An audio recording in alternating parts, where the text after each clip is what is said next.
All right, we're drawing parabolas, we're sketching them. We've got some equations in expanded quadratic form, expanded form, rather than factorized form or completed square form. But in order to draw this, we really are going to have to turn this into completed square form would be the easiest. So we could, of course, factorize if we use the quadratic equation, quadratic formula.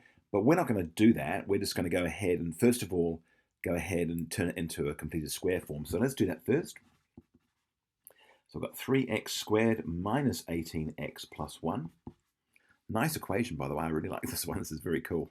All right, so the first thing I'm going to do is I notice we've got a coefficient. Now, coefficients are just a bit of a pain here. And then there's several ways of dealing with these, but I'm going to deal with it just one way. I'm going to take the 3 outside the brackets, put a large bracket here, and say that's going to be x squared, because 3 times x squared is in fact 3x squared.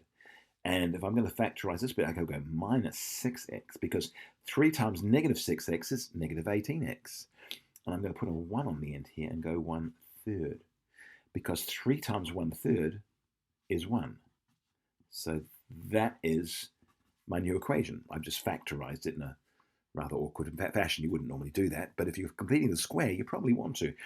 So let's go ahead and do that. So I've got 3 outside the big brackets. So I'm going to restate this inside. I'm going to separate this 1/3, put it over here. Now I'm going to take the b value and halve it and square it. And I'm going to add it and subtract it. So the b value is negative 6 halved squared. The b value is negative 6 halved and squared. And there it is. Now, by adding it and subtracting it, as I have, I've added it and I subtracted it. The net is 0, yes? So it's just still x squared minus 6x plus 1/3. That's all it is, yeah? In fact, I probably want to put a plus in here, actually. Let's put a little plus in. That's probably useful. All right. I don't know why I haven't got one in there before, but anyway, we have now. So let's go ahead now. Now, we've got a little bit of magic to work now. So this is really things really happen here. I'm going to put an x here, close the bracket. Now, the whole of this thing here can be simplified, because all of that is actually this completed square. So negative 6 divided by 2, I take the contents of that bracket, not the squared bit, just the contents of that. Negative 6 divided by 2 is negative 3. There it is. I put a square on the end, and that means that this bit here is the whole of that. It's now the completed square or factorized bit of all of that. So now let's add the bit on the end. I've got 1/3 minus, and what's this going to equal to? So negative 6 divided by 2 is negative 3. Negative 3 squared is 9. So I'm going to end up with minus 9.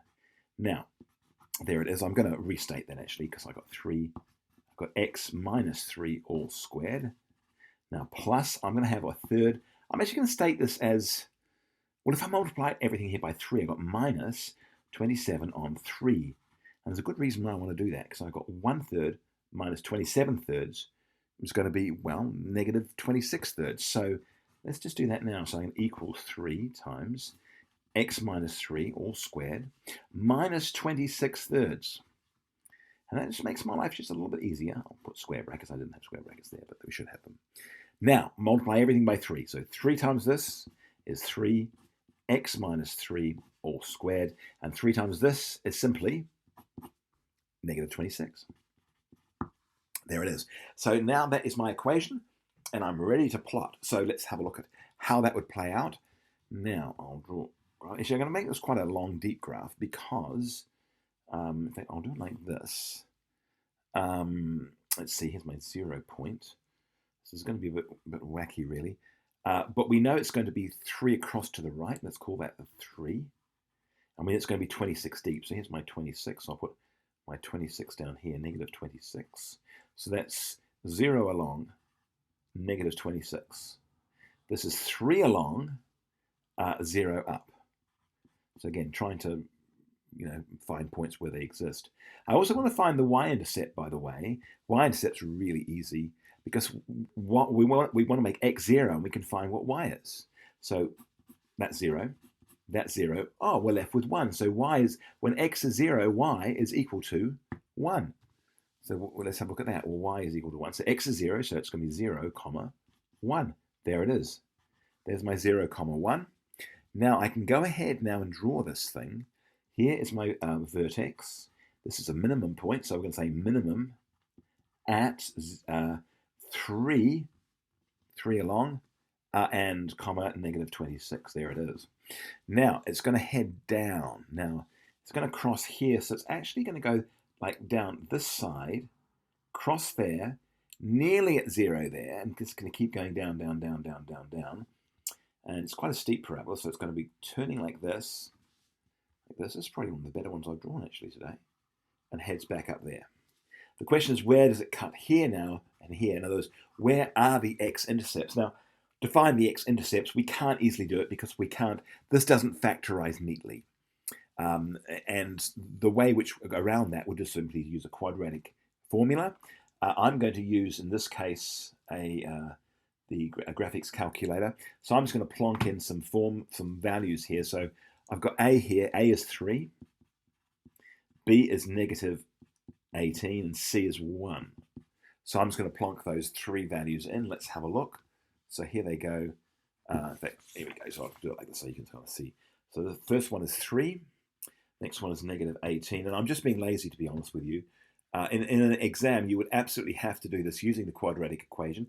You might finish it off on the calculator, but you understand how to input find the A, B, and C value, to substitute the A, B, and C value into the -b plus or minus the square root of b squared minus 4ac all over 2a. You'd go ahead and show you knew how to do that, and maybe did the last bit on the calculator. That would be fine. Okay, now we're going to go solve, though. Let's see what we've got. And, that kind of makes about sense. So we've got, well, the first bit on the left there, let's have a look at that. That was I missed it. So where is it? Solve is -0.56. So it's right there. So I'm actually going to put an arrow here and go 0.056 along and 0 up. And the other intercept, which is this one here, and that one there is almost 6. Look at that. There we go. It's 5.94. So it's 5.94 along and 0 up. So that's what we've ended up with. All right, folks, I hope that makes sense. And by the way, definitely write some sort of conclusion statement here. I'm not going to do that. The video is already sort of 7 or 8 minutes long, and I'd rather just go on to the next equation. All right, folks, hopefully that makes sense. All the best.